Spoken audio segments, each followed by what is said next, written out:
Hey, everybody. Welcome to the podcast episode number 143. I am one of your hosts, Josh, joined as always by the braggadocious Brandon. How's it going, everybody? Happy Friday, everyone. It's good to be here hanging out with all of you, talking about something that I've been interested in talking about for a while. We kind of touched on it a few times. That's great. And That's great. Shut your pie hole. What am I business missing? to talk about first. Okay. What are we talking about? Start a show. And I know, right? What do we got to talk about? No banter at all. What's wrong with you? Oh, we have banter on the show. That's what the show's for. We banter. But go ahead. What's up? What's the business? Well, just a couple of things. First of all, for those of you that love the 1021 podcast, hey, thanks. It is a lot of fun doing that with Chin on a weekly basis. But you might have noticed that we haven't done that in a good long while. One, mostly beyond, circumstantial reasons. I've today is the last day of summer vacation for us here where I am. Not counting the weekend, because the weekends don't count. Because you're going to get those days off anyway. That's fine. But over the summer, this magical summer, I've taken my own children's advice and went out and sort of gotten a little bit of a life, going out, hanging out with people, and seeing really great live musicians here from Duval. Great stuff. And one of these days, I'm going to ask some permissions to play some music on a show. What show? I don't know. I'm not really sure the WADvast is appropriate for that. But it'd be great just to be able to showcase some of the talent that we have here. And, I mean, yeah, Brandon, I guess if you wanted to showcase LA talent too, that'd be fine. But quite frankly, that's literally what every network is, prone to do. So okay, there's that. So Wednesdays have been kind of a busy night for me, and it seems between Tuesdays and Thursdays trying to get that next episode of 1021 recorded. It's either me or it's either Jen. Life just keeps happening. And as of late, in case you haven't been paying attention to the news, I guess, Hawaii, very specifically, a certain island in Hawaii is like on fire, and a lot of people have died, thousands affected, homes lost, businesses burnt to the ground, people jumping into the ocean, being rescued by the Coast Guard because there's just nowhere else to escape the fire. That is our wonderful Jen's home, or her home area. So first of all, I think I speak for both Brandon and myself, we wish for Jen's continued safety during this emergency, this crisis situation in Hawaii. And two, that's probably going to be why 1021 is on a bit of a hold for the foreseeable future. But for those of you unaware, Jen, one of her, I think her actual day gig is web design and things of that nature. If you or somebody you know needs that kind of service done, reach out to us here on joshwatcomedia.com or go to the Facebook page. It's going to be difficult, and I'm sure if we could, I don't know, do something, it would be.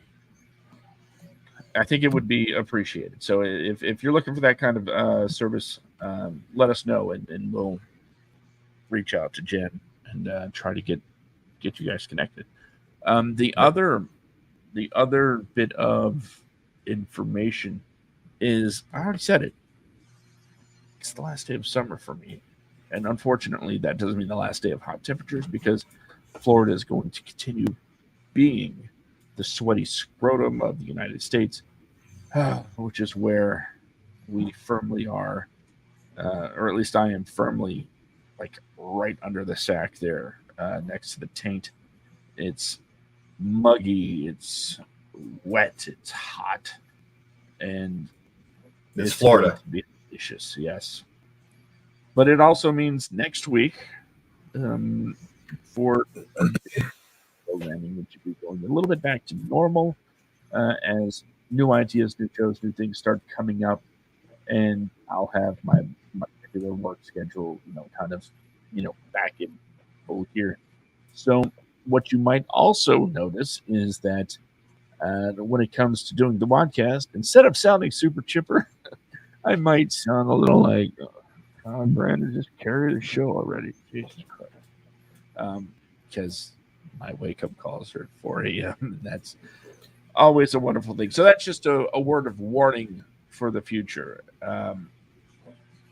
But yeah, it's been quite the eventful summer. I'm glad that we've had so many opportunities to entertain, and not just you but ourselves. I think we've had a lot of fun so far, and we're all going to keep going. So, with that being said, I'm going to kick this over to the most righteous of podcast villains, Brandon. So we have a show. I had to take care of some business first. Yeah, it's no, definitely best thoughts to Jen and everyone else that's dealing with the whole Hawaii fire bit that's going on right now. And like you said, just shoot us any information that you have if you need a website done or anything like that, or like a decent price, or just like any needs you might have. Then we can kick it over to Jen and she can contact you and talk to you about it. But meantime, tonight, as Josh referred to me as one of the most righteous villains, we have a show tonight that I've been excited to talk about for a while now. Been kind of kicking around trying to think of the best way to do it. And I just figured, here's my one per episode, because I don't think I've really used my one per episode the last like 3 episodes. So I decided, fuck it. They don't stack. And you just talked over my one. And so I'm going to take that as it was censored and bleeped out. So fuck it. We're going to discuss what I wanted to discuss. No, I actually got that out before you could even block it. So, yeah. Anyway, so we are going to edit it, and then it's going to have the bleeps. Yeah, it's okay. And I will edit them right out. But no, but we are discussing the villains of cinema. And not just like evil people, but evil villains, broken villains, villains that aren't really villains because, just because there's an antagonist in a movie does not mean that person is evil or even broken. They're just something that gets in the way of the protagonist's goals. That's the whole point of an antagonist. It's like protagonist, he's got a goal. Antagonist messes it up. So, by that account, like you have something like, say, Due Date with Robert Downey Jr. and Zach Galifianakis. Zach Galifianakis is the antagonist of that movie. It doesn't mean he's a bad person. He's a very good person. He's a dummy, but he's a sweetheart. But he's always getting in the way of Robert Downey Jr.'s goals. So that being said, we are going to be discussing antagonists, but largely on the more villain scale, because villains are only as good as their heroes, and most times they're much more interesting than any hero could ever be. So I've created a list on my end. I kind of just kicked it to Josh today, so I don't really expect you to have a whole lot of a list here. But it's not very hard to think of very interesting villains in movies. But number one for my list, I was thinking about this long and hard about like what would make a very good villain in a movie that I saw when I was a kid. And I've got to say, Judge Doom from Who Framed Roger Rabbit. Nothing broken about him, just evil. Dropped the piano on who did Bob Hoskins play the detective? Dropped the piano on his brother, I believe. But dropped the piano on his brother, and that pretty much like kicked everything into motion with why this guy does not like tunes, because he just knows that a tune killed his brother. But just like absolutely cruel, creepy, and everything else. The whole scene when he kills that shoe in the barrel of toxins at the end of the movie, just kid. Oh no, that wasn't at the end, was it? When he killed that shoe, Josh? No, that was a long time since I've seen Roger Rabbit. Was that middle? Okay. No. I think that's when they introduced him. Yeah. Okay. But Christopher Lloyd played that part to perfection. Yeah, Christopher Lloyd, he played that part to perfection. And then it only got creepier because I had nightmares about Judge Doom when I was a kid. When I saw this at like a drive-in with my mom and my brother and everything else when I was a little kid. When he gets flattened by the concrete roller, and he just like pops his head up and blows on his thumb and inflates himself because that's what they always did in cartoons. But it was such, oh my god, dude, the dude like absolutely evil son of a bitch. Again, played to perfection by the legendary Christopher Lloyd. That man can do no wrong with anything he's in from what I've seen so far. But yeah, that's one of my favorite ones from the older days of my life. Yeah. So I mean, Josh, what do you have? Like anybody that really comes to mind? Like really, like who would you say is like just a very fascinating villain, and why do you think they're fascinating? A very fascinating villain, and why are they fascinating? Are they evil? Are they broken? Are they just like not even a villain? Or so I should say like antagonist instead of like villain because I'm going to cover a few that are not really even bad people. Right. I'm just the. This is going to sound really dumb, okay? But you think you could bear with me for you've known me for 12 years, so it can't be anything worse than anything I've ever said to you. So go ahead. Okay, so someone that comes to mind is Baxter Kane. Okay. Why? I'll let you give the backstory and where he's from. So for people not familiar with the character. No, I think everybody should be very familiar with this character. If you don't know who it is, you're an idiot. Okay, that's a bit harsh. Yeah, a little bit. Not everyone's a film head. I'm probably way off base with my analysis of that. And Baxter Kane is in the 1998 movie Basketball. He is the rich guy that's sort of trying to take over the league. And the thing is, the league in basketball, it started by two guys that, put their love of, wanting to get chicks. That's not really. They made a sport, right? It's basketball with baseball rules. So they made a sport, and they came up with these bylaws, to keep teams and players kind of loyal to, the city, and no trades, no, you can't try to outbid each other for player services. It's really about keeping teams being part of the community and preventing, prima donnas on teams, having a star that is bigger than the league itself. Just it's the sport for the average guy. Mm-hmm. And the average guys become sort of known athletes. Baxter Kane, he's the antithesis of this. He wants basketball to be the next NFL, the next NBA. He wants to move teams around to the highest bidder. And it's a character that is it evil? Evil itself is very subjective as a term.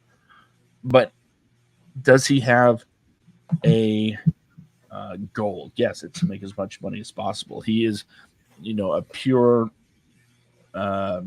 character driven by money. There's no empathy. There's no anything. Just his motivation for all of his actions is to get as much money as possible, even though he's got a bunch of it. He wants more, and I guess he wants power that's associated with being in charge of the league. So what does he do? He introduces, tastes of this lavish lifestyle to, the two main protagonists, and one of them kind of falls for it. The other is like, "Come on, dude," and that, drives a wedge between our two heroes.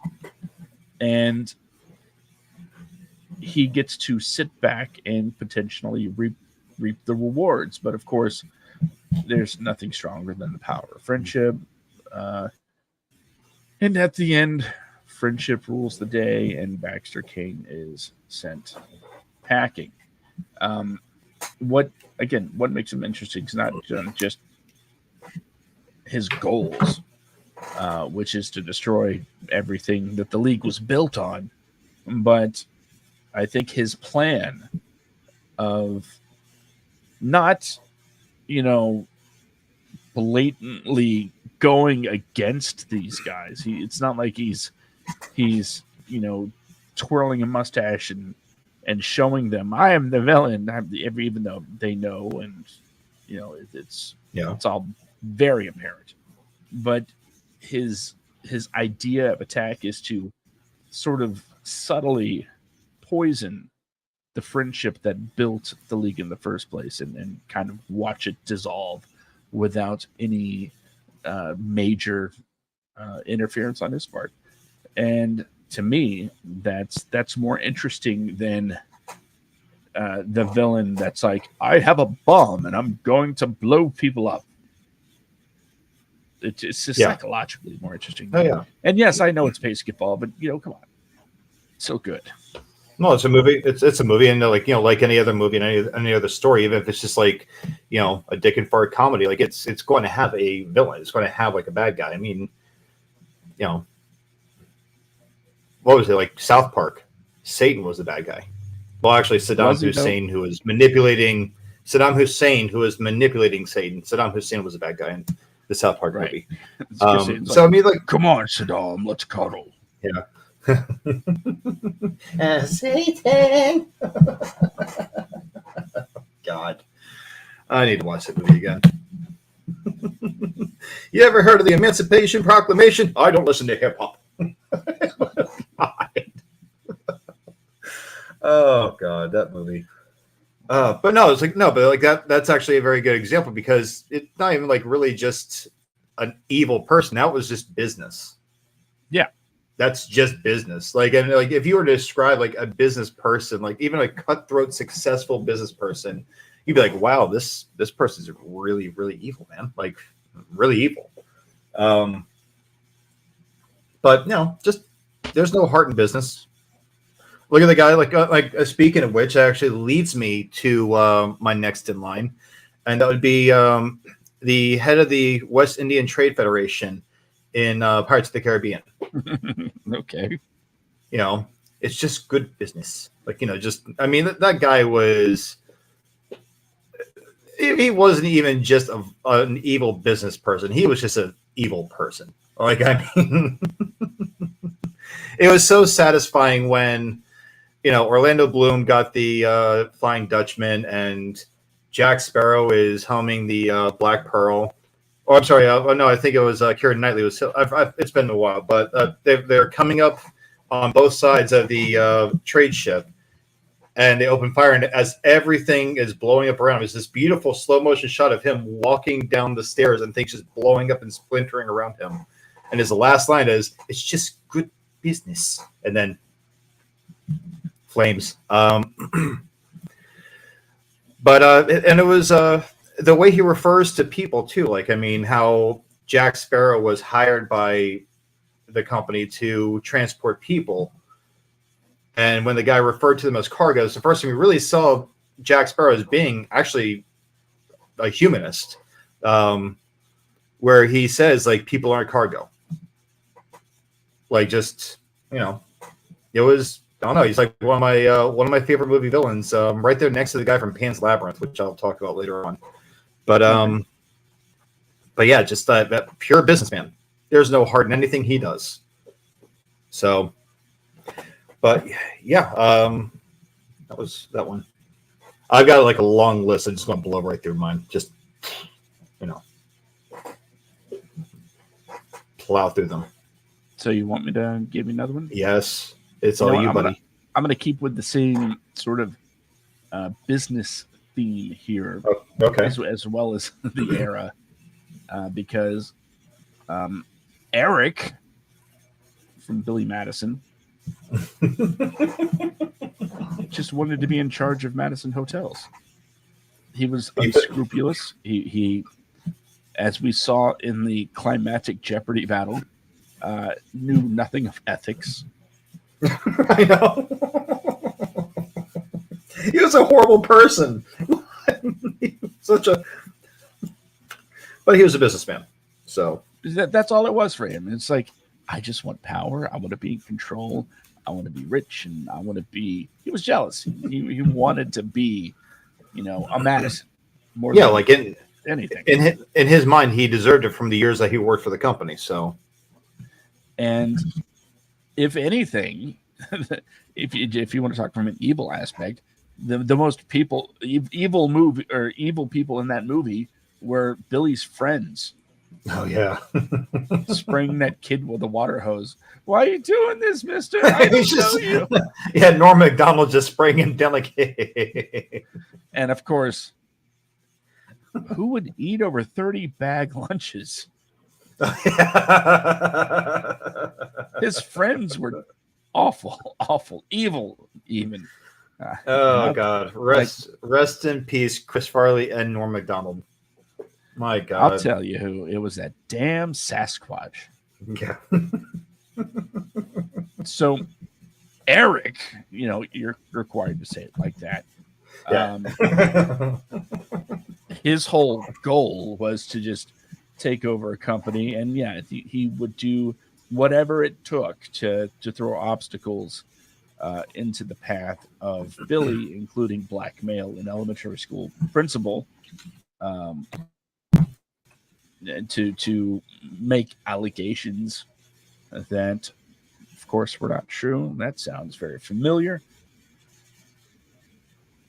And Eric deserves to be mentioned for being an antagonist who is not evil, just monetarily motivated. Yeah. There you go. I'll see if I can find some. That's actually a damn good one. I like that's people. Isn't you okay. Get a Wayne's World? Well, I got one that's Oh God. I got one that I've been wanting to talk about, because I love the story behind it. I love the character from the musical, and even more so when Johnny Depp played him in a movie. But Sweeney Todd. Now he's not exactly. Now I'm not even so much talking about Johnny Depp, his character in the movie. Although I guess you could consider him a villain in the movie. But you have Judge Turpin in that movie, who really, that movie is about broken people more than anything else, outside the Judge Turpin and his lackey. Because you have Sweeney Todd and Miss Lovett. You have those two that are pretty much broken people, right? Sweeney Todd, he thinks his wife and his daughter are dead. That's what he's led to believe by Miss Lovett, and she knows very well that his wife is alive. But what Sweeney Todd wants in this movie is he wants revenge for the years he lost because Judge Turpin, played by Alan Rickman. We have so many actors that are so talented in their roles, as just really not good people, that were apparently some of the nicest people you'll ever meet, but just that passed away. But Judge Turpin was a character that was jealous of Sweeney Todd. I think was his name, Benjamin Barton or something like that. So what he does is he has him locked away for 20 years, 18 years. So Sweeney Todd comes back as Sweeney Todd. He's vengeful, he's deranged, and he just wants to open his barbershop. But where he used to give, shaves and haircuts and stuff like that, now he slices throats and he sends them down into the basement where they're ground into meat, and Miss Lovett turns them into meat pies. Miss Lovett, she is head over heels in love with Sweeney Todd. Very well, I guess you could say that she's evil too, because she, is trying to keep the wife away from Sweeney Todd so she can manipulate him into, I guess, being what she wants him to be. So it's like it's really, I don't know. Judge Turpin though, just like an evil son of a bitch in that movie. He is vile, and his death was graphic and beautiful at the same time. I loved everything about like how Johnny Depp, killed him. It's obviously something we can't really show on here because we will lose our monetization if we were showing blood spatter, like just on everywhere out of the guy's neck, getting stabbed repeatedly with silver blades. So yeah, but he is great, Johnny Depp. Even though he had a code, I would say that he's a villain to that town, but not evil, just broken. But then you have Miss Lovett, evil. And that's what I love about the story. The only two good people in that entire story, well, only three, are Toby, the kid that they bring in, Johnny Depp's daughter, and then her love interest, who's a sailor that Judge Turpin does not like. That Johnny Depp, Sweeney Todd sailed with and has taken kind of like a liking to him. But yeah, that's mine. I love that movie. I love how these characters are portrayed as broken, evil, and everything else. There's so much to unpack just psychologically with that movie. Aside from awesome music, beautiful music. So I'd say the musical is better, but Tim Burton did a pretty good job with what he adapted. But yeah, that's mine. Josh, what else did you? What? Huh? That was still a musical, yeah. Oh yeah. There's the because Angela Bassett was in a version of the play back in like the 80s or 90s. She played Miss Lovett, but just like the movie, like from 2007, I like the movie. I love Tim Burton. I love his style. I love how dark and morose he made things, and also with some of the humor that he has in his movies. But it's missing a few songs that were in the actual stage play because you also had to like cut it down for time and like the theatrical run. But it was it was very good. I like what they did with it. And again, like I said, there's a lot to unpack psychologically with that movie, which is what I like about it even more. Like it deals with grief, it deals with jealousy, deals with just batshit crazy people like Miss Lovett. But yeah, dependency, like with Toby, like I mean, it was very good. But so what have you found so far? Anything good? Yeah, of course.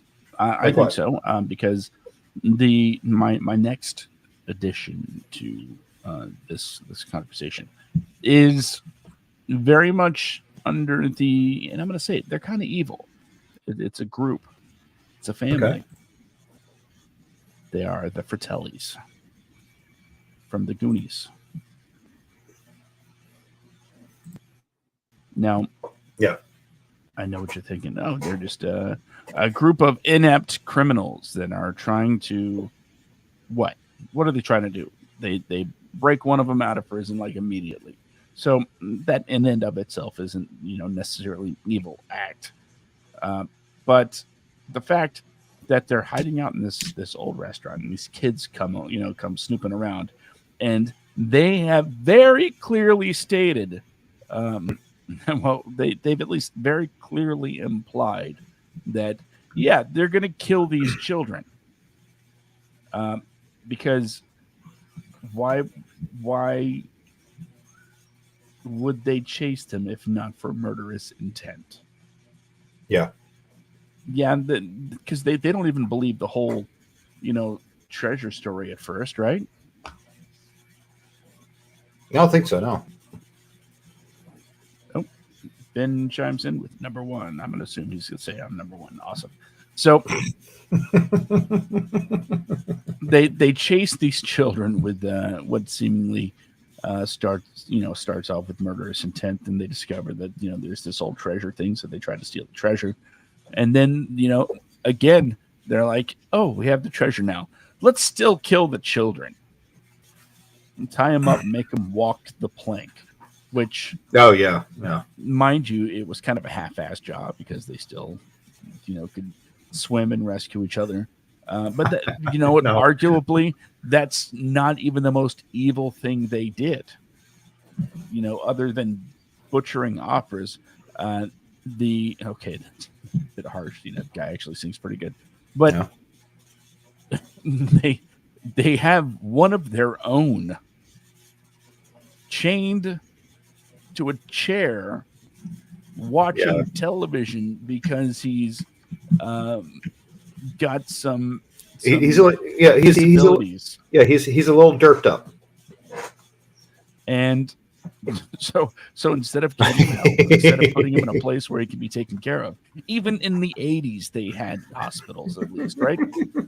Instead of doing that, these evil bastards, they lock him in the basement of an abandoned restaurant and like throw food at him every once in a while. They had a TV on for him to watch. Okay, I've got the dogs in the other room watching Sesame Street, so I can have some quiet while I do this.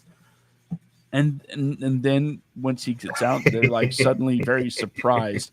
They're so shocked that he would turn on them. All it took was some fat kid, with a baby Ruth, to give him like 2 seconds worth of attention. 2 seconds worth of attention, and he's like, "You're my friend for life." My family sucks. Well, you forgot the whole thing is like chocolate,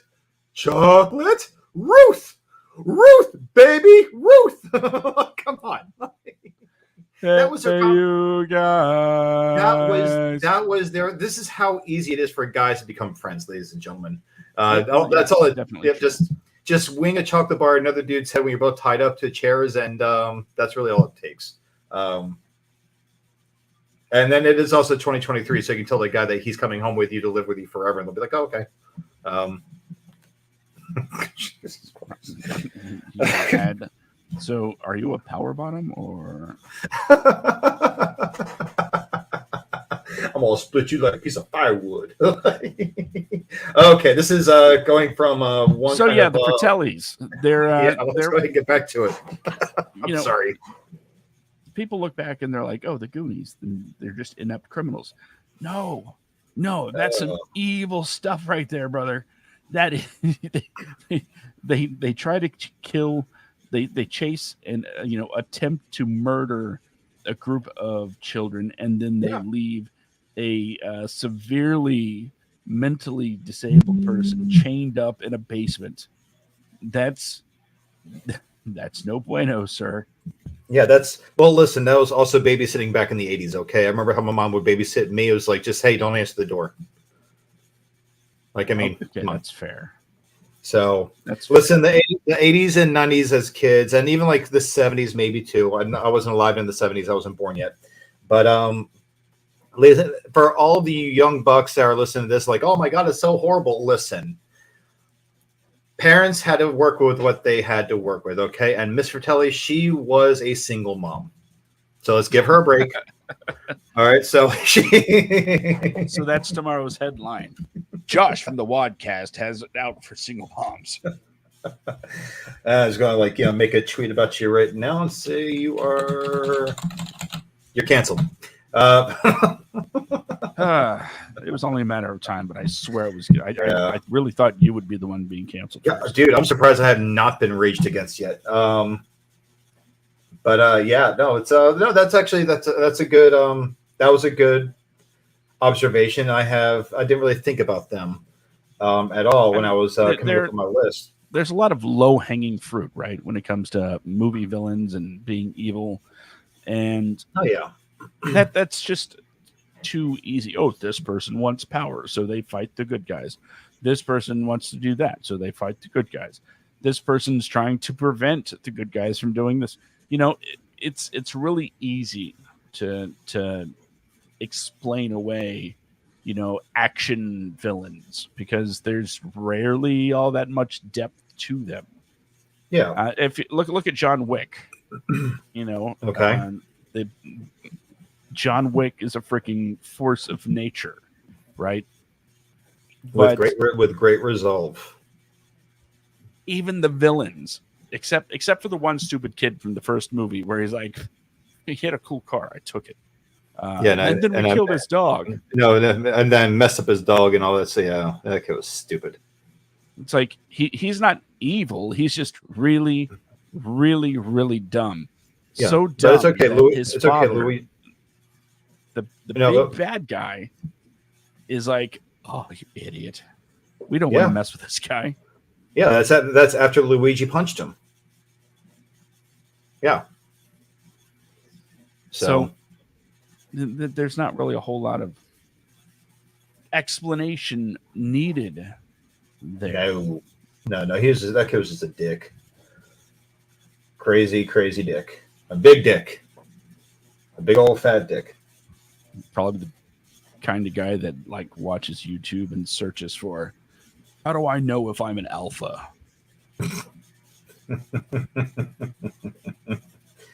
Well, I've got one that I think is pretty, like, this is from the 70s and again from 2013. I don't really talk about that one though. But based on novel, Carrie. Okay. A very broken character from the opening scene in the movie when she's having her first period in the shower and all the girls are harassing her and throwing tampons at her and everything else, and she thinks she's dying because she's bleeding from the groin. Yeah, then the movie just like goes on where she's just constantly humiliated and like bullied, and she just reaches her moment where she's tricked into thinking that she is the prom queen because she's loved and revered, and then they dump pig blood all over her, and then the bucket falls and unintentionally kills her dates. That it just sets her off, and she slaughters everyone. And I think one of the most insane revenge moments in movie history. Like, it's like, is she a villain? I would say being bullied versus mass slaughter. That would be I had this debate with somebody because they're like, no, she was the hero of the story. I was like, no, she wasn't. No, the teacher was the hero of the story. The teacher was the one that was, or the counselor, I forget, was trying to save her, was trying to like talk sense to her. I look at the counselor as being the protagonist because her problem is this girl, but the girl was like pushing her away because she thought she'd become popular, all that stuff. Now, but he's like, oh, she is bullied, and that's how she reacted that way. It's like, well, by that very definition, bullying is not okay. I'm going to say that right now. Bullying, that's a no-go, off the table. No. I despise bullies. I can't stand them. I was bullied when I was a little kid. I do not approve of bullying. I think it's such a horrible thing to do. But bullying at times creates an already deranged person and turns them dangerous. What's the saying? You can only beat the dog so long before it bites back. But I compared that movie, that scene with the mass murdering to thing. I think, and this may not be very well liked by a lot of people, but to Columbine. It's like, well, one of those kids was apparently bullied quite a bit. And then I'm not saying that the kids were the villains that were bullying him. No one deserved to die over that. But, just it's only so would you look at Carrie as being a good person, turned bad? Like, she starts off as a protagonist and turns into the antagonist, the monster of the movie, so to speak. I mean, how would you look at that, Josh? Like, how would you really, like, would you say she starts off like the protagonist and slowly turns into, I guess, like, if you will, like an Anakin into Darth Vader kind of thing? Well, Carrie is a perpetual victim. Yeah. Up until the point she's not. Oh, yeah. She's tortured and brainwashed by her own mother. Yeah, her mom was evil, and she was and the people at school, the other kids are also just terrible to her. Yeah. So that girl got no breaks at all. Yeah, not a moment of peace for Carrie until, it looked like she was going to get it. It looked like she was going to get her moment where she was going to be able to break free of everyone and everything that torments her, and happiness was on the horizon, and that's yanked away from her. So I don't think it's unnatural to lash out, but the problem is Carrie didn't have an Uncle Ben to tell her with great power comes great responsibility. And that's really what it boils down to. It's proper guidance. Yeah, she has these powers that she has no understanding of, and very much lacks control. So when that moment happens, when she is so overwhelmed with embarrassment and rage, uh, that things just start happening, and her emotions are turned into a sort of murderous rampage. It's Yeah, you have to blame her, but you can't really blame her. You know, Yeah. if she didn't have the powers, uh, no, none of that would have happened. She would have still done something, though. Yeah. Who knows Fair what it could enough. have been?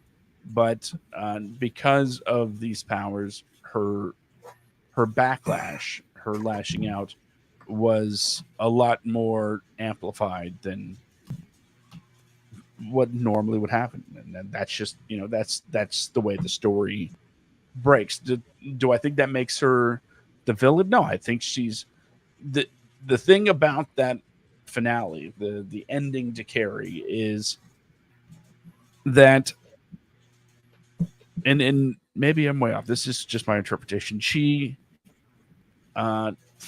becomes a victim of herself. Yeah. Lastly, I don't think she's a villain in that regard. It's like if she were to go to trial for that, would she be tried for like first degree murder or what? No, I'd say no. She didn't have murderous intent when she walked in the doors. She probably didn't even have murderous intent when everything happened. It just kind of Well, I mean, started in the moment and got away from her. to be fair, if she were to go on trial, I think she'd walk because it's not what you know, it's what you can prove. And it just looks like a whole series of unfortunate events unfolded and everyone died. I mean, there's really like, oh my God, she moved this with her mind. They're like, okay. All right, high school kid, what was in the punch? What were you doing when this like outside? What were you smoking? Like, no, I saw her. She crushed a girl with with a door, and she like lit some girl's gown on fire from across the room with her with just by looking at her. I'm like, she'd get away, dude.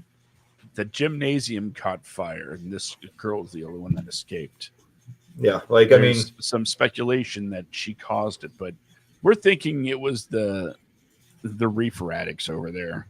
yeah. And then if you want to get to like the 2013 version with Chloe Moretz Grace, right? That's her name, Chloe Moretz Grace or Chloe Grace Moretz. I always get those. Hit girl, just say hit girl.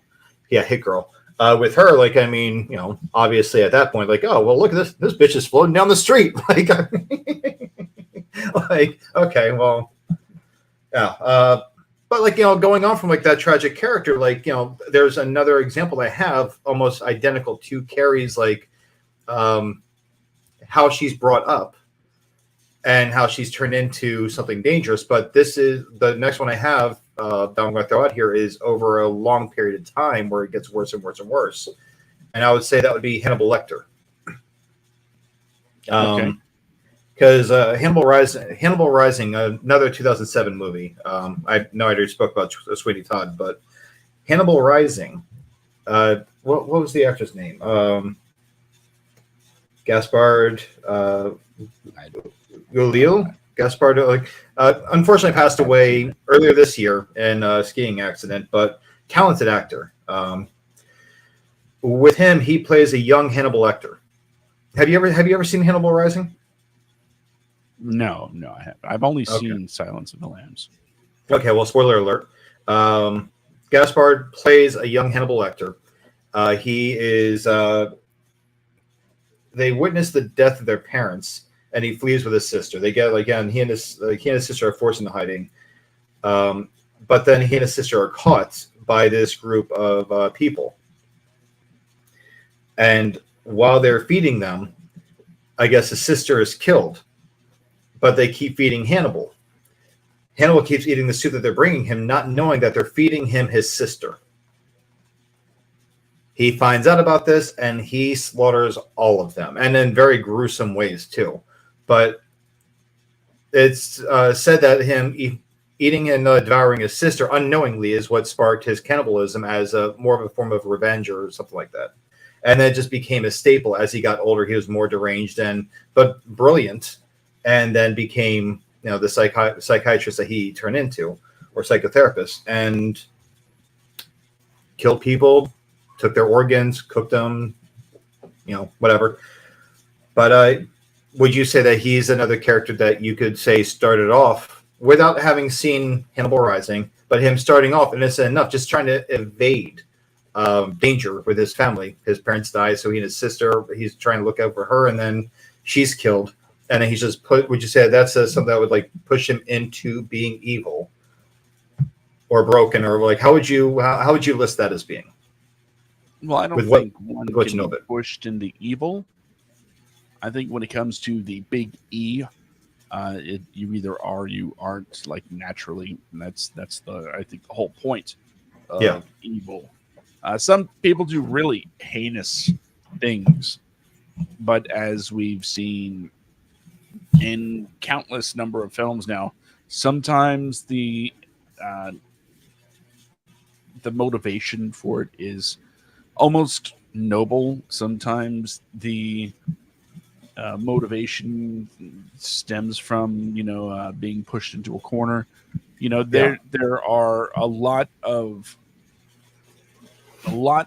movies out there that create villains that are very empathetic. You kind of see where they're coming from, and to me, those villains can never be called evil, because they're not doing it just for the sake of, evil. Okay. I personally think if someone's going to be called evil, that's got to be the intent. The Joker is an agent of chaos. Well, it depends on which version you're talking about. Much, I don't think we've ever had in the animated movies. Let me rephrase it. In the animated movies, we got to see the Joker's backstory, actual backstory. But yeah, like in The Dark Knight, just as you said, chaotic. That's all he is. He just wants to watch, as Alfred said, some people just want to watch the world burn, and he was one of them. Right. By the way, there is no actual Joker backstory. Yeah, in the words of the Joker, if I'm going to have a pass, why not make it multiple choice? Sometimes he says sometimes I remember it one way, sometimes I remember it another. But if I'm going to have a pass, why not make it multiple choice? But he also said that all it takes is one bad day. Yeah, sometimes that's all it takes. Doesn't make somebody evil; just means they're making a decision to not do good. So as far as Hannibal goes, would I say he was pushed into doing bad things? I'd say if his circumstances were different, then he would be making different choices. Yeah. But on the other hand, maybe he wouldn't. Maybe the people that he decided to have for dinner would have been completely different, but still would have been done. That's the thing. We don't know. What we don't know, we don't know. Yeah. So that's and without having seen it, I feel awkward. That's okay. We can move on from that. It's like I was just curious. Like I recommend you watch it just to get your own opinion on that. But I like it for the most part. Yeah, it was an interesting origin for a violent character where they actually humanized him. But I prefer that the movie did not exist. I just brought it up because it was kind of paralleled Carrie to a degree, just like in the psychosis aspect of things, like with the decline and all that stuff. And there's other characters like that, like from the girl from I Spit on Your Grave. Like I mean, that's like that's a good example of someone like just degrading like down psychologically. Mm-hmm. But yeah, so like, what else do you have? Like, do you have someone else that you think is like a really good fit for this, or? I do. Okay, who's that? It's a duo, as a matter of fact. Okay. Even though technically there is a third kind of wild card villain in the movie that has his own agenda. The duo I'm talking about is Bartleby and Loki. Okay. They are going to do a lot of terrible things to maybe ironically try to get into heaven. Yeah, that's actually a very good. I love that. Go ahead. I love that example. I was talking about that earlier tonight with somebody.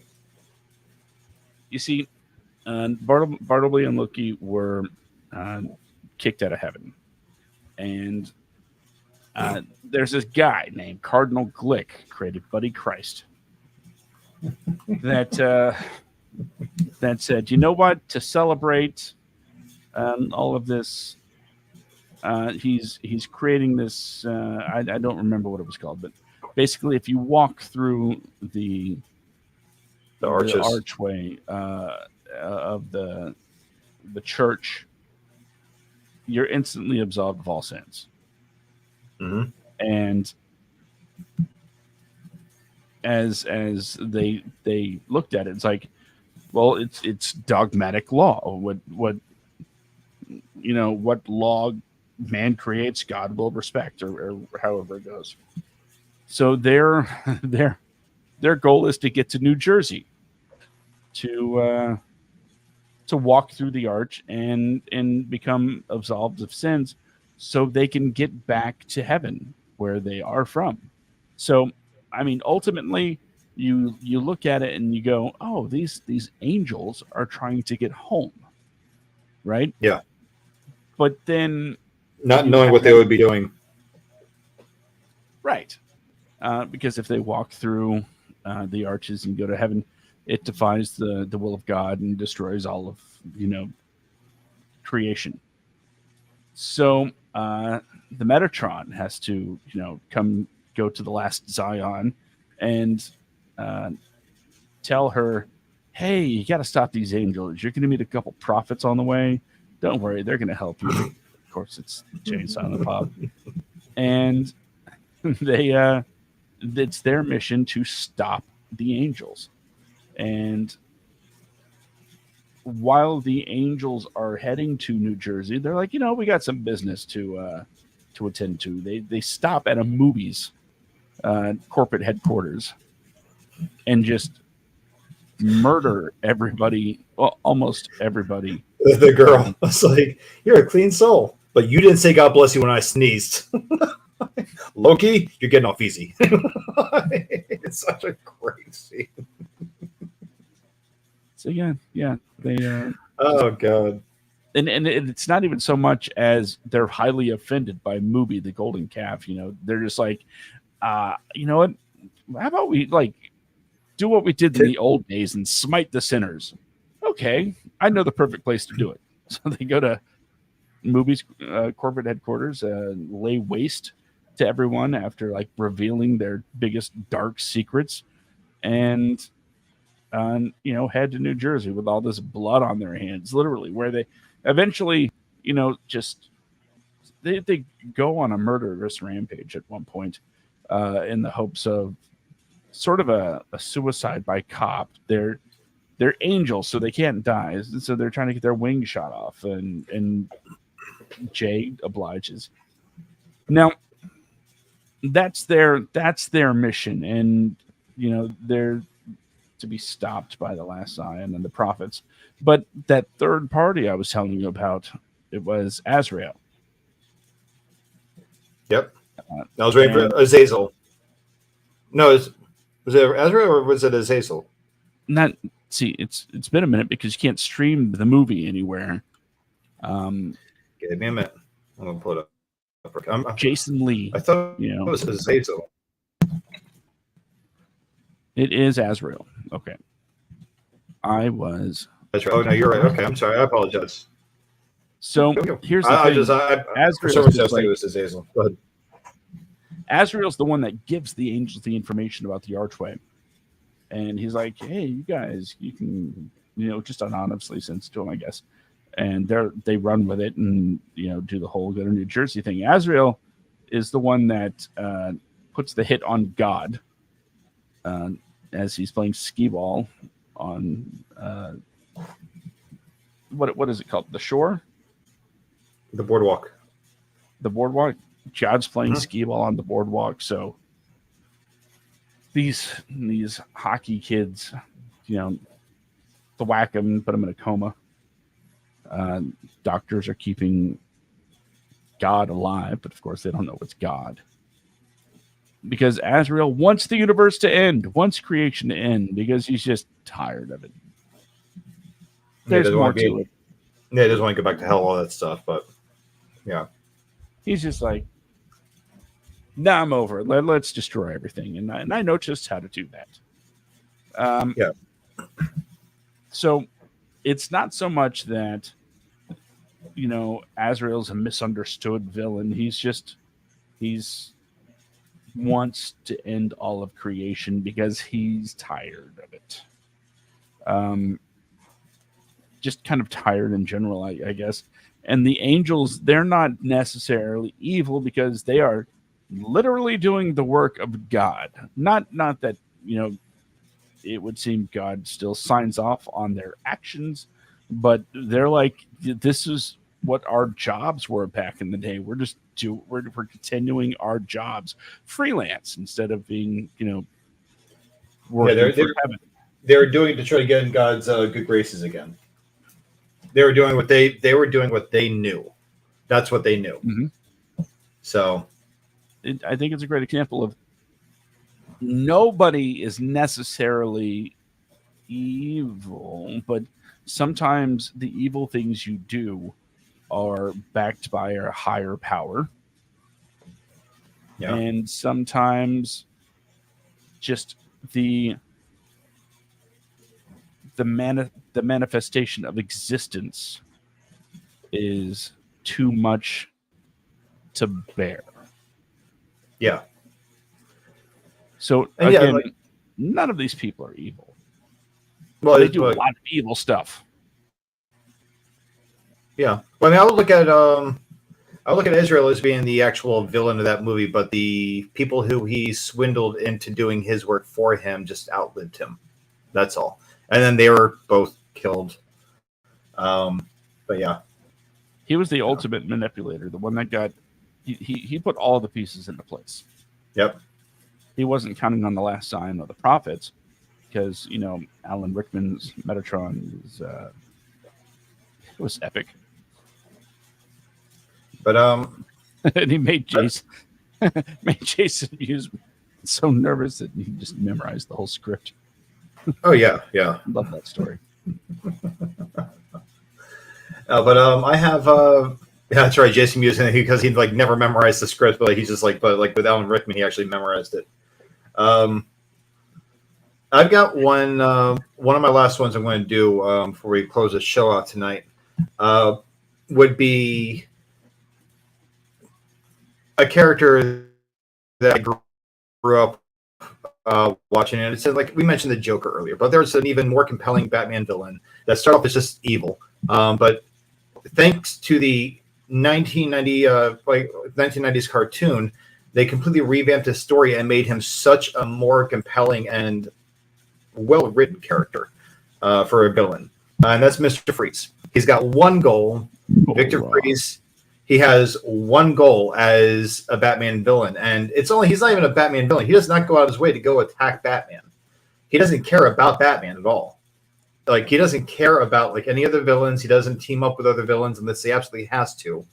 But he's got one goal, and that is to save his dying wife. That's his entire goal for his existence. So crimes he commits and everything else, everything he does, that is his end game goal. He's a brilliant scientist. Went through a horrific accident, and now he cannot live in anything he cannot live in any temperature unless it's freezing. It's got to be freezing cold for him to live. But this character, he is, no pun intended, but he's so cold in his approach to doing things. He has no emotion and no care nor concern about what he does, who he hurts, because the only emotions he has are for his wife. And on top of that, he's such a tragic character too, because the extension from the 90s cartoon, Batman Beyond, shows what happened to Mr. Freeze over time, where the rest of his body had pretty much decayed and withered away. His head was the only thing that was alive.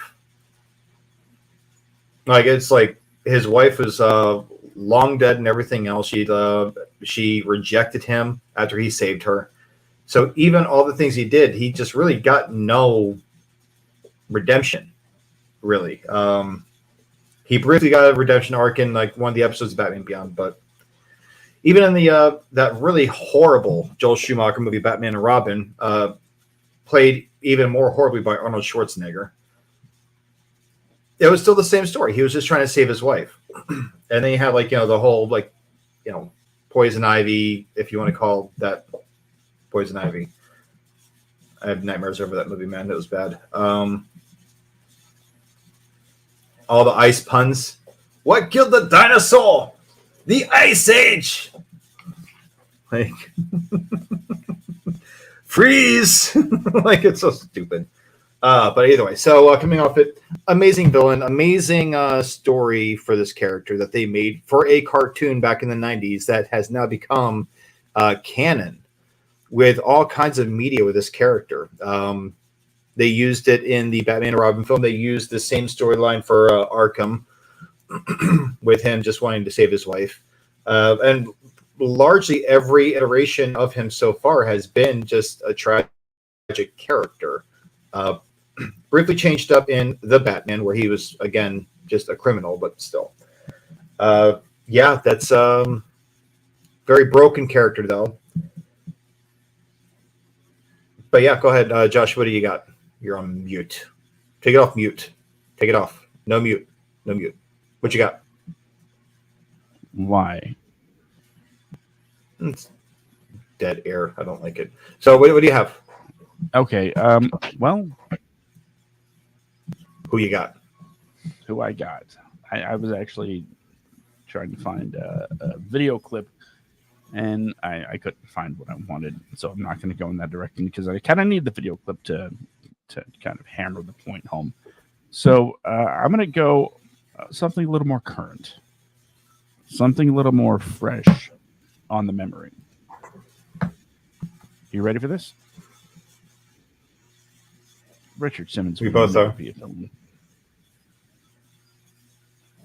I am. I'm going to say Ezra Miller. Oh yeah. Well, he's just horrible in general. But go ahead. Okay, I mean, I could say the Flash in the Flash movie because, quite frankly, the only villain in that movie is the Flash. Yeah. In so many different ways. It's and I don't just mean it's. Oh, you mean when the future version of his past self knocks him out of the Speed Force and fights him? Nope. I mean just the Flash. Yeah, Every he is the iteration. villain. All of them. All of Yeah. them. They're all terrible. It begins when he's told very specifically, hey, don't go in the past and change things by Batman. Batman, a guy that, it's generally a good idea to listen to. Yeah. I mean, usually. even in that world, they're like, yeah, we should probably listen to Batman.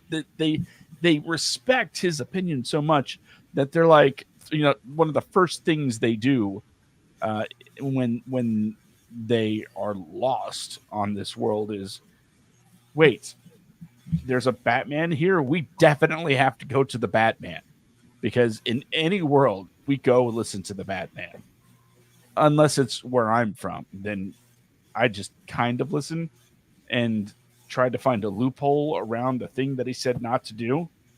Yeah. Don't interfere. So if I just put the can in the cart, then it's technically not interfering. Wow. Barry Allen, you're a dummy. That's basically what it boils down to. And he just every step of the way, it's I'm going to get my own way. I'm going to get my own way. Oh, the big lesson here is I guess I can't change the past. Except for this part. Hold on. And then what does he do? It has, can I hate to say it like this, but it has the same issue that Back to the Future had, where, you know what?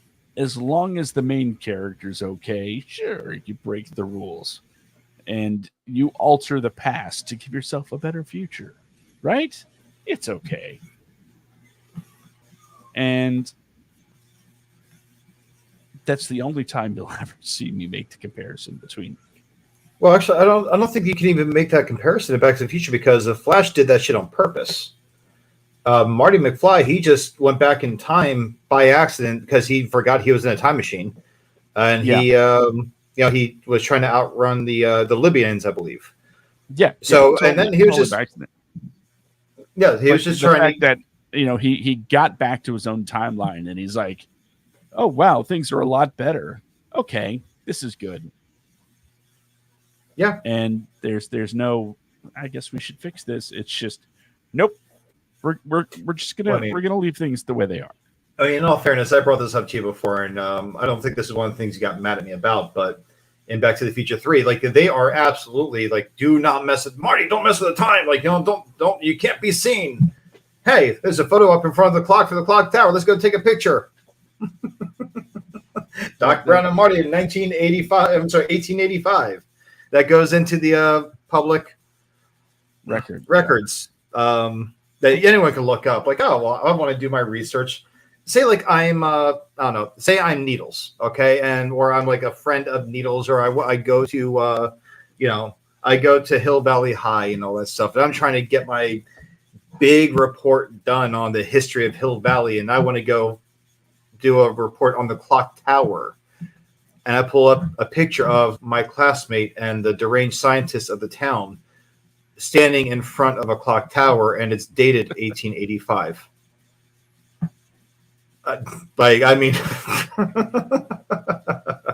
Okay. Imagine this. Okay.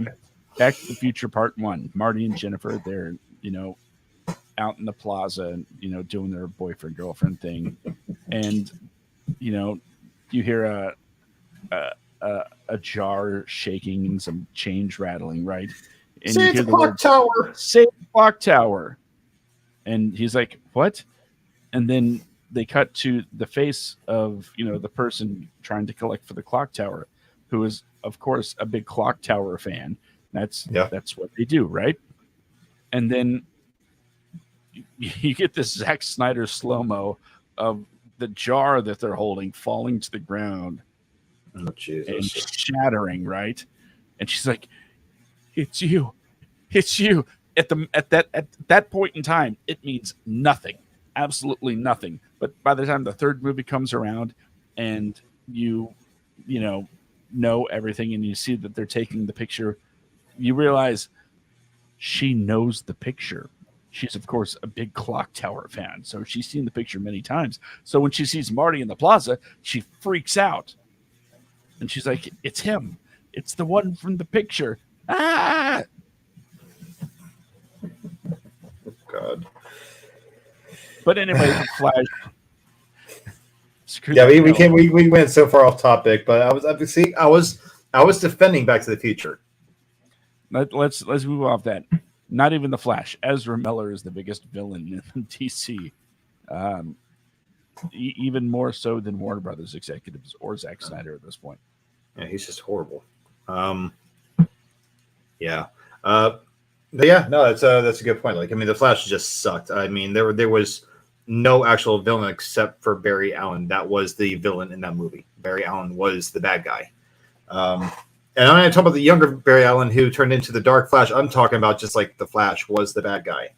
But it's the same way in the Flashpoint, because even in the Flashpoint comic books and in the cartoon, when Professor Zoom comes up to him and he stabs him in the leg with rebar and everything else, Barry Allen tells him you did this. I didn't do anything. You did this. He was like, you could have gone back in time and convinced Hitler to stay in art school. You could have done this, but no, you had to go back and and save your mommy. And in a selfish act, you have undone undid everything. He's like, oh, well, that's just one thing that wouldn't change Bruce Wayne and this, that. He's like, it's like you drop an atomic bomb, atomic boom. You go back in time and change time, time boom. Oh no! If you break the sound barrier, there's a sonic boom. You break the time barrier, time boom. Which that's a much better explanation than the pasta thing.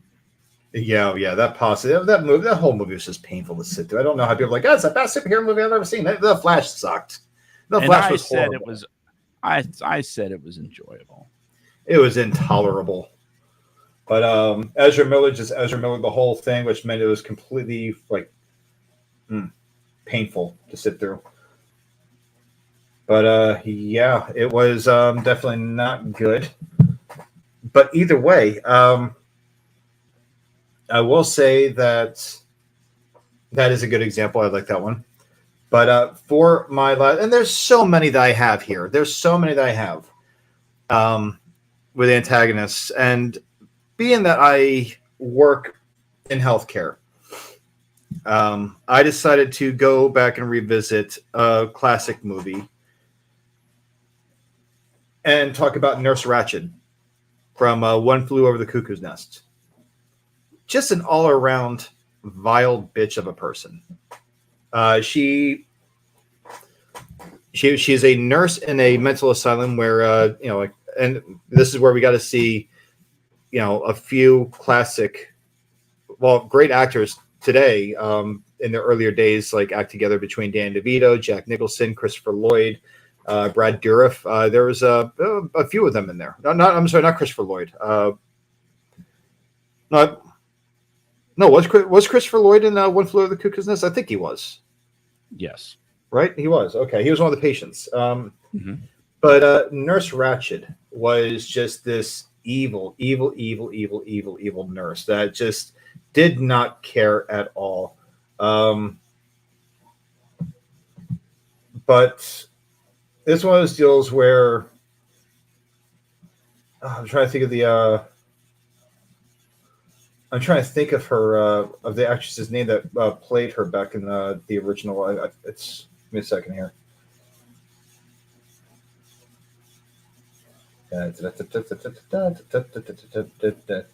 My phone's acting up here.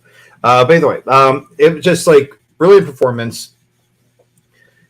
She just did not care. She was sadistic with the patients.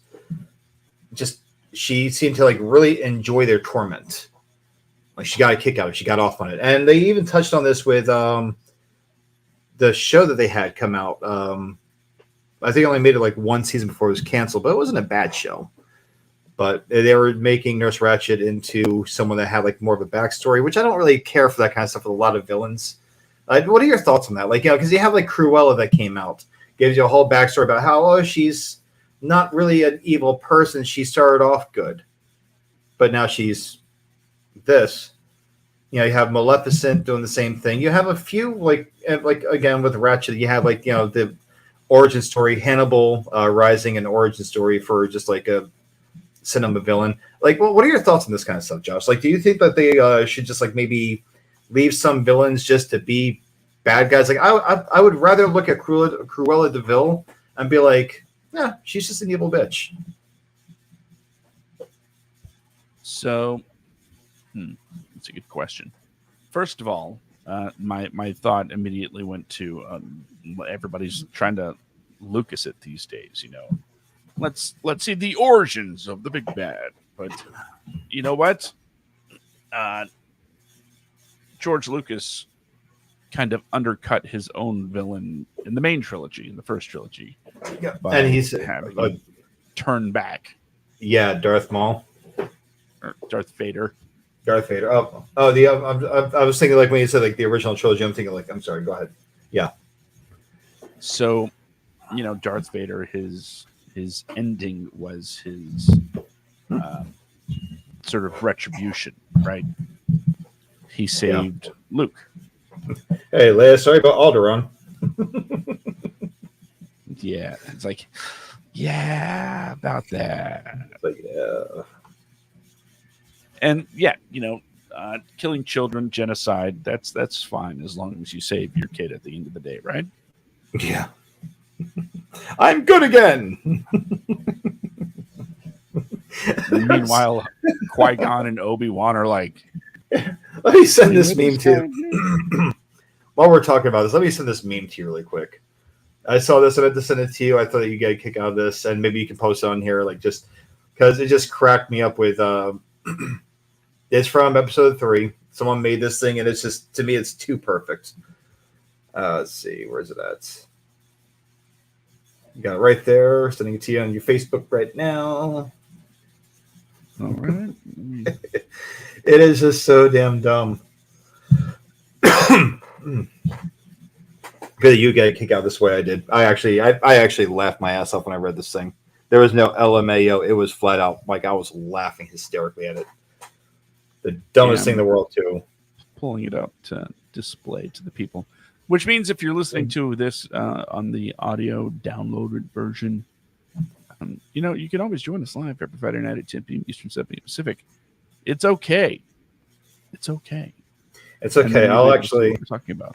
I'll actually play it out for the crowds that are listening here. Okay, here we go. Here we go.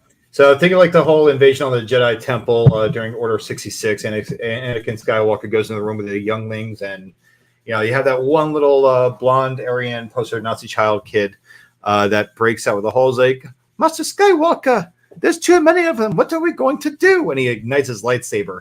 So in this one, like, he's staring at him, the lightsaber ignites, and you have the kid like, it's treason, and then jumps at him with like a red lightsaber. And just like, it's just so stupid. It's the dumbest shit in the world, but I could not stop laughing earlier when I saw this. It's just so damn dumb, but it doesn't take much to make me laugh. My dog scared himself with his fart the other day, and I couldn't stop laughing because his name's Indiana Jones, and he ran and whimpered and hid somewhere because he farted himself awake. So yeah, maybe he pooped a snake.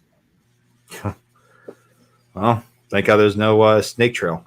But yeah, that's pretty much everything I've got here. I was going to bring up Darth Vader, but you pretty much like touched on key points here because Darth Vader was never really like everything he did was for the right end before he became Darth Vader. Everything Anakin Skywalker did, like all the choices he made, although they were wrong choices, he had what he felt were the best intentions, and he became very disenfranchised by the Jedi Order. Like, he didn't trust them anymore. And based on how they treated him, you kind of have to respect like how he felt that way because they used him a lot. Mm-hmm. So he was never really like a bad guy. He was just kind of, think of like the song from the thing. The song is like, "Don't push me because I'm close to the edge." Like, that's just pretty much what that was. And they pushed him. They kept pushing him. So, and he was doing all of it to save Padme. But like, maybe if he just like told them that he was married to Padme, or he even had kids. There was a Jedi there that had kids. You should have been like, "Hey, it's not like you're making me a Jedi Master anyway." Yeah. Like, yeah, I mean, it's like it's one of those deals where I think that if he had just been honest, he would have been fine, or at least told Obi-Wan, and Obi-Wan could have done something because they were like brothers. But for some reason, he didn't tell Obi-Wan about the kids. Like, just Amidala, all of a sudden she's pregnant, and who's the father? Like, who do you think? But anyway, so I'll go off on a tangent with Star Wars, but coming to it, Darth Vader. Hold on. It's a legitimate question when, the kid that he found on Tatooine's like, "Oh, my dad is the Force." Yeah. So, who's the father? No, seriously, because it could either be Anakin or the Force. Either way, it's an issue we kind of have to deal with. So, what's going on? Yeah, do we have to do like a Force abortion or what? What's going on? Let us know. Abortion jokes, but no. The thing is, like, with the whole thing, like, with his decline, and we got to see more of it in the Obi-Wan series. Yeah, with Darth Vader, like, he's obsessed with Obi-Wan in that series, and then at the very end, like, I mean, what's that? For good reason, I think. Oh yeah, absolutely, absolutely. But it's like then at the very end, like the final battle of the younger Darth Vader and younger Obi-Wan before we see them fight again in Episode 4. That whole you just see like Obi-Wan is guilt-ridden over what he did to Anakin, how he left him for dead. He has just been holding on to this guilt for so long, and Anakin's just been holding on to this anger for so long. And you see this moment where it looks like he might be reaching through to him, kind of, but then you realize like Darth Vader is like, you know, Anakin, like Obi-Wan says, "I'm sorry, Anakin, for all of it." And Anakin's like, "I'm not your failure. You didn't kill Anakin Skywalker. I did." Like, which was a lie because, you know, he's, you know, Anakin later on. Depending on the version you watch when he's unmasked, it's either he either has eyebrows or he doesn't. It really depends. But yeah, but it's like he's such a broken character that he kind of loses his way for a while, and it's not until he realizes that he's a daddy that he's going to he's slowly fighting his way back. Like, you know, I think he could have, like, you know, rescued his son a little bit sooner than he did, because he sat there for like a good like 5 minutes while his son's getting electrocuted. Mm-hmm. You know, like, I mean, it's like, "Father, please help me." Darth Vader's like, "Huh, Oh, I'm father when you want something. Is that the case? When you need something, suddenly it's daddy, help me. It's all about my new empire." Jesus. And then if you want to go supreme evil and very, very, very, very cunning, I will go with Voldemort. I don't even think he's broken. He's just, you know, an evil bastard. Yeah. I don't want to hear any, like, you know, turf shit or anything like that. Voldemort was an evil person, and I would actually even argue that what's his face, Dumbledore, was an evil bastard. Well, I know he's like listed as like this like hero for the Hogwarts and all that crap, but I think he was an evil, manipulative bastard. What, just because he annually put children in danger and talked about what that danger would be in his and not just can we talk about to the school? Can we talk about the point system? What the hell was going on with that point system? I never understood it. Gryffindor always won this shit because, like, you know, he would just like stack on more points to Gryffindor. Like, I don't even know, like, it's such a flawed system that they have going on there. But with Dumbledore, though, it was like, yeah, he lies to Harry most of his life about everything, and then he gets Snape to be the one to kill him. But it's got to have, but like, and then he wants to tell Harry about it. But it's just like, it's the way he does everything. It's just like, why, dude? Like, yeah, you have some badass moments, but you're still kind of a prick. Like, Voldemort, absolutely evil, right? Absolutely evil. No ifs, ands, or buts. Grindelwald, I don't think he was really evil. He didn't want the extermination of, you know, the non-magical world. Voldemort was just absolutely evil. He killed without question. He did not care. Grindelwald, not so much. But Voldemort just, oh, you're dead. Bam, you're dead. Oh, Avada Kedavra, you're dead. Whatever. So, and he wanted to kill Harry Potter. That's his primary goal. Finish what he started. Kill Harry Potter. Kill Dumbledore. Get the Master Wand. Be the most powerful sorcerer in the world. But yeah, I really don't like Dumbledore. I'm getting that feeling. Yeah, what a dick.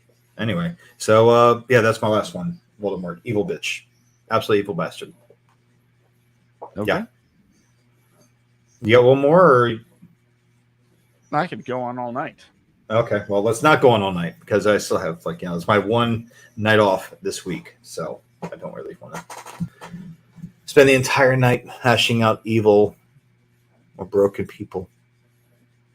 And I'm sure there are people like over here like, oh, when are they going to wrap this up? Like, the answer is now. So where can people find us on social media, Brandon? All right, so if you go to Facebook or Instagram, just type in the WADcast. You'll either see a picture of a black banner. Well, no, on our WADcast Instagram and on Threads. On our Instagram WADcast, there'll be like a black banner, just like a white, like a black picture, white banner that says WADcast in it. Threads and Facebook. Just type in the WADcast, and you'll see a picture of Josh and I standing in front of the WADcast logo. That's where you can find us. Give us a follow. Check us out. You can find me on Instagram, bjacksman1982. And that's pretty much where you can find me. Facebook, I am so bad at taking in friend requests. Like I said before, I've gotten a few from a few people. I've gotten some messages saying that we like the show. That's awesome. I appreciate you reaching out. But I have a list of friend requests that I don't even look at. So if I post a public post, you can see it and you can interact that way. But I just, yeah. What about you, Josh? Where can people find you? Well, I think the most quickest way to find all of the pertinent information is go to wadcomedia.com. Yes, wadcomedia.com, the one-stop shop for all of your linkage and information. You can find the links to the Facebook pages, Twitter, and not so much the Threads. But if you want to find me directly, it's at Skit Comic. Most places, it's a household name. Skit Comic. That's who I am. So give it a look. See, go to wadcomedia.com. Like the socials. Subscribe to the feeds. Go to the YouTubes. Visit the Patreon. Give it a quick look, and then run away from it because there's no point. But if you do want to throw some ducats our way, if you want to be supportive of the things that we do, then by all means, go to wadcomedia.com. Hit the merch link, and you'll be able to find designs created by me, who, admittedly, I'm trying my best, people. They may not be the most wonderful designs in the world, but hey, if you like the shows, that's the place to go to get the official merch. Go to wadcomedia.com, visit there, and at least if you're willing, if you're in a place where you're willing and able to throw down a few bucks to support the cause, at least you'll have something kind of to show for it, something you can hold in your hand, something tangible to get you through the night, and maybe even something warm to wear. Who knows? Even though it's really, really, really hot. So that's basically it. Everything goes through wadcomedia.com. Yep. All right. Well, you want to go ahead and give your final thoughts here? I do. Are you going right. to stick around, or are you heading out? No. I don't like this tune. So I'm just going to go. Someone hasn't been over listening here to the show. Go ahead and play it. Let me hear it. Yeah, I haven't been using the music. Okay, then go ahead. I haven't been giving the message either. Oh, okay. Well, then everyone have a good night. No, there's a message. It's just different. Oh, okay. Then do your thing. I think everybody already knows to create, already got to start creating. Fine. But for those that have been creating, remember this. Writers and actors are on strike. They're still on strike. And they will continue to be on strike until not so much their demands are met, but until there can be an agreeable resolution to figure out where that common ground between demands and possibilities are. So until these strikes are resolved, this is going to be the closing message of the show.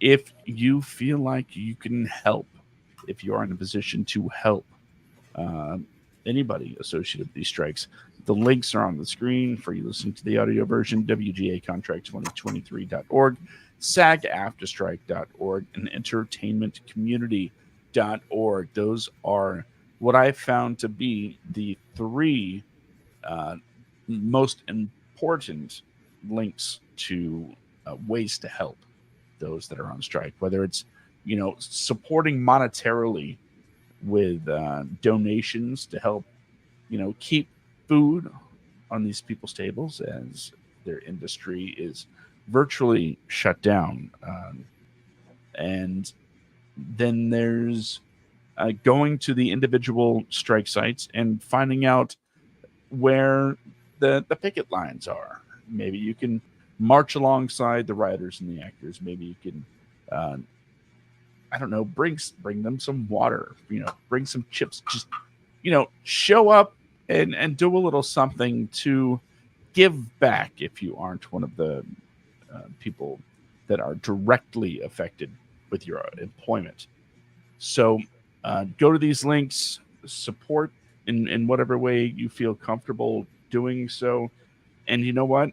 Even if you're just, hopping on social media and showing your support for writers and actors on that medium, by all means, continue to do that too. Because whether you believe it or not, uh, these corporations do have teams dedicated to combing through social media to find out kind of what the buzz is. And if you see multiple, hundreds of thousands of tweets and posts supporting writers and actors, I'm not saying it's going to change hearts or minds, but it certainly can hurt. So, in whatever way you feel comfortable doing so, please, please, please support the cause for the arts that we love so much. That is the final message. That's going to be our sort of quasi-permanent message at the end of every show until the strikes break. Okay. So what do you think? I like it better without the music.